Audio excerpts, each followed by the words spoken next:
What do Amazon founder Jeff Bezos, seven-time Super Bowl champion Tom Brady, and a roster of other billionaires and power players all have in common? A private hideaway tucked inside the northern tip of Miami Beach, Indian Creek Island, a fortress of luxury, privacy, and unimaginable wealth, now famously known as the Billionaire Bunker. From a distance, it doesn't look like much. Just a ring of green in Biscayne Bay, a neat loop of shoreline, a patch of golf course green in the middle. But as we get closer, you start to notice the details. The fact that there are no cars streaming in and out like a normal neighborhood. That's because Indian Creek isn't a normal neighborhood.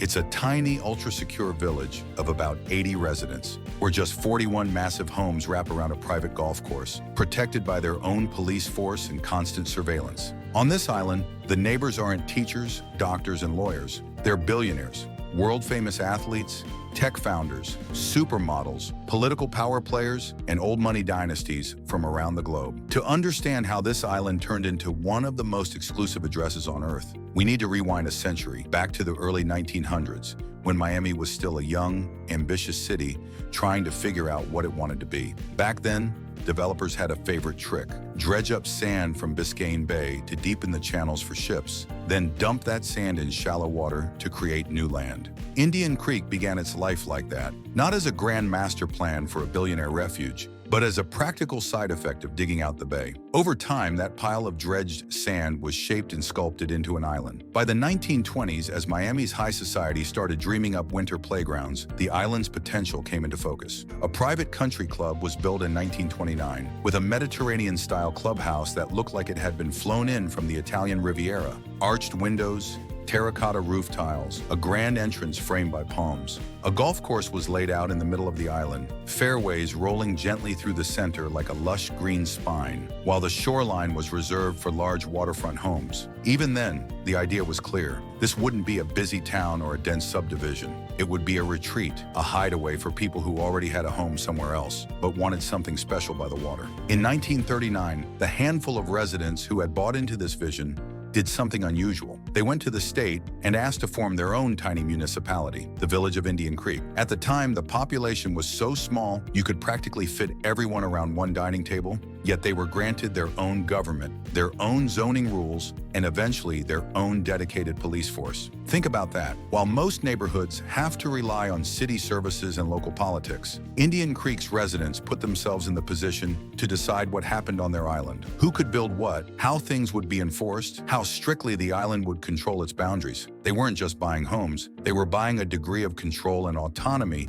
that few communities ever achieve. For the first few decades, Indian Creek was a quiet, somewhat obscure enclave. Wealthy families had vacation homes there, especially from Miami and other parts of the US. But it wasn't yet the stuff of headlines. It was simply one more piece of the growing Miami story: sunshine, golf, grand houses by the water. Fast forward to the late 20th century, and the world around Indian Creek had changed dramatically. Miami was no longer just a vacation town. It had grown into a major international city, a gateway between the United States and Latin America. Little by little, the island began to attract serious heavyweights: billionaire investors, banking magnates, industrialists, and global business leaders. Famous singers and entertainers bought homes here too. Big names from Wall Street and Latin America quietly snapped up properties, turning this formerly low-profile island into an invisible power cluster. Then came the celebrity era, the point where Indian Creek stopped being just a quiet haven for the rich and became a full-blown symbol of something bigger. In the 2000s and 2010s, news began to trickle out about who lives behind the gates of Indian Creek in the northern part of Miami Beach. Meet the billionaires and mega millionaires who call this island home.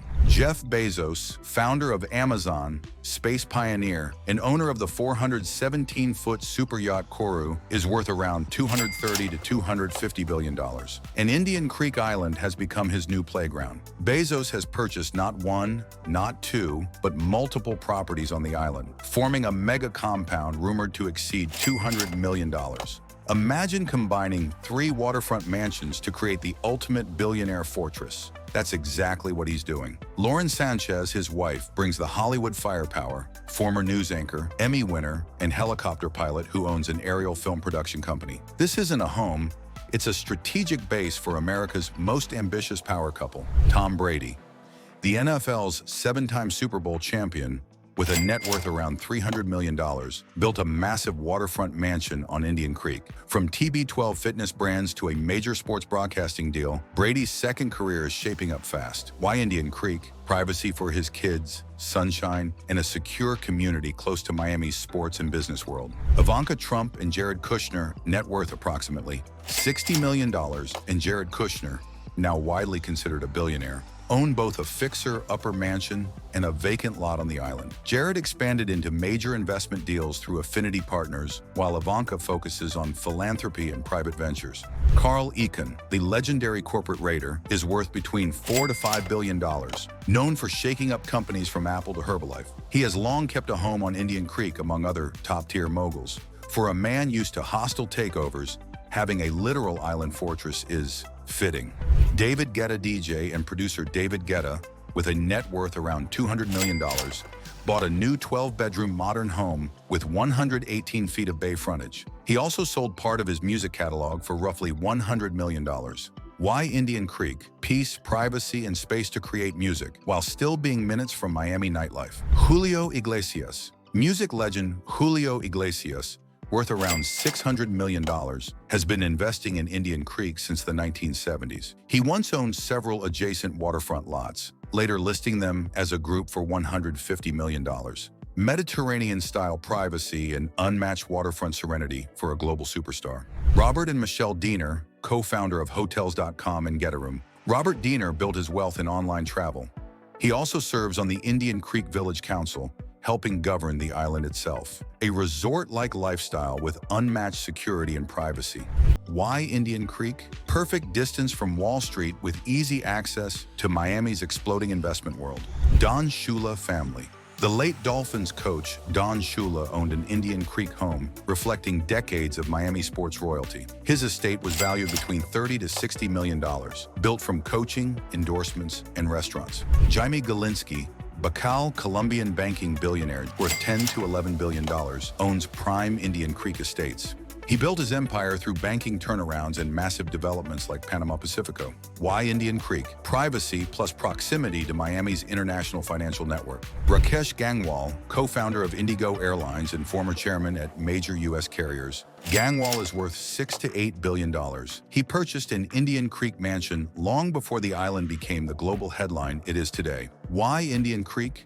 Convenience for international travel and unparalleled tranquility. Norman Brahman, and other moguls art collector and billionaire auto magnate Norman Brahman, is one of Indian Creek's longest tenured residents. Together, they form a neighborhood where being only a billionaire is almost humble. That's Indian Creek Island. Accessible by bridge, or you can take your helicopter or boat, as billionaires do. This is the closest that we can get because the village is only accessible to residents and their guests. Billionaires like to be around other billionaires, and that's probably what happened here. These are prices that would make even other luxury markets blink. But as incredible as the houses are, what buyers are really paying for goes beyond marble floors and yacht docks. They're paying for a very specific combination of benefits that Indian Creek delivers almost perfectly. First, there's privacy. If you're used to paparazzi waiting outside your building, drones hovering over your backyard, and fans snapping photos every time you step out for coffee, the idea of living on a street where no one can just wander by with a camera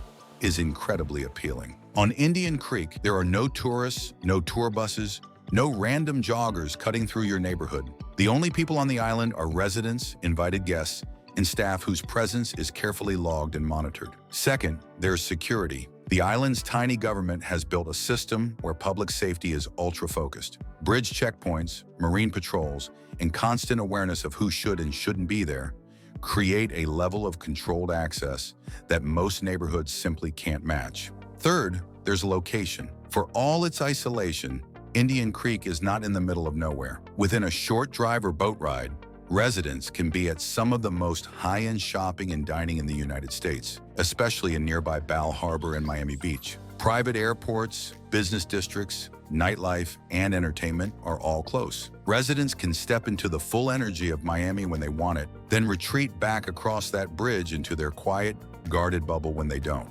Fourth, and this might sound less glamorous but is hugely important to the ultra-wealthy, there's tax logic. Florida has no state income tax, which makes it extremely attractive for individuals with huge incomes or large portfolios. For people moving from high-tax states like New York or California, or from unstable political environments abroad, setting up a base in Indian Creek isn't just a lifestyle choice, it's a strategic move. And finally, there's something harder to quantify: status. Indian Creek is not just an expensive place, it's a symbol. To own a home here is to be part of an unspoken club, one that doesn't advertise membership but sends a clear signal to those who know. When your neighbors are on Forbes lists, running global companies, or starring in international sports and fashion, you're playing in a very specific league. There's a network effect at work. The more high-profile people move in, the more other high-profile people want to join them. After all, if you're worth hundreds of millions or billions of dollars, it might feel strange to live on a street where you're the only one with that kind of wealth. On Indian Creek, you're surrounded by peers who operate at a similar level. So what does day-to-day life actually look like inside this so-called billionaire bunker?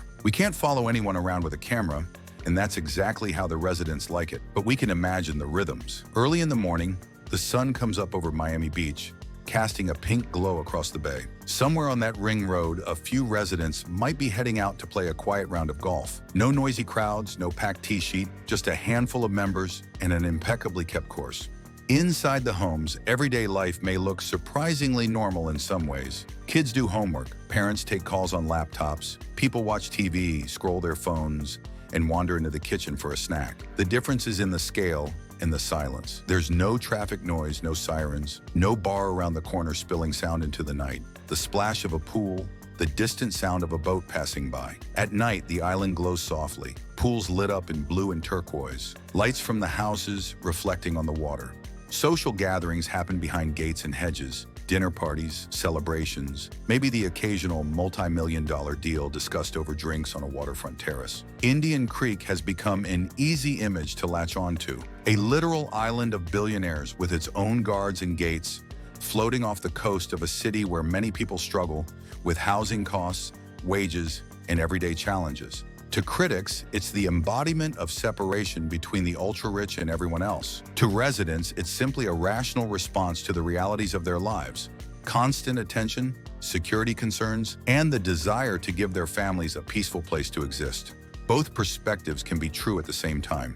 The island is a marvel of security, engineering, and luxury. It's also a powerful symbol of how money can quite literally shape the landscape, carving a private world out of public waters. Indian Creek Island is more than just a glamorous real estate story. It's the product of a century of shifting values, from the early days of Florida land speculation to the rise of Miami as a global city to the era of tech billionaires and global capital. What started as a man-made lump of dredged sand became a country club retreat. That country club retreat became a guarded village for the wealthy. And eventually, that guarded village became the billionaire bunker, a place where the world's richest individuals go not to be seen, but to disappear. For the rest of us, it will probably always be a place we only view from a distance. A ring of palm trees, a line of roofs, and the occasional glimpse of a yacht sliding past. But the story of Indian Creek tells us something about the world we live in now. That in an age obsessed with access, visibility, and connection, the ultimate luxury for a select few is still the same as it's always been: privacy, safety, and a small piece of the world they can truly call their own. And if you enjoyed this deep dive into the billionaire bunker, do us a favor before you go. Hit that like button so more people get this video recommended, and subscribe to the channel for more long-form stories about the hidden worlds of money, power, and real estate. Drop your ideas below. We read every suggestion. Thanks for watching, and I'll see you in the next one.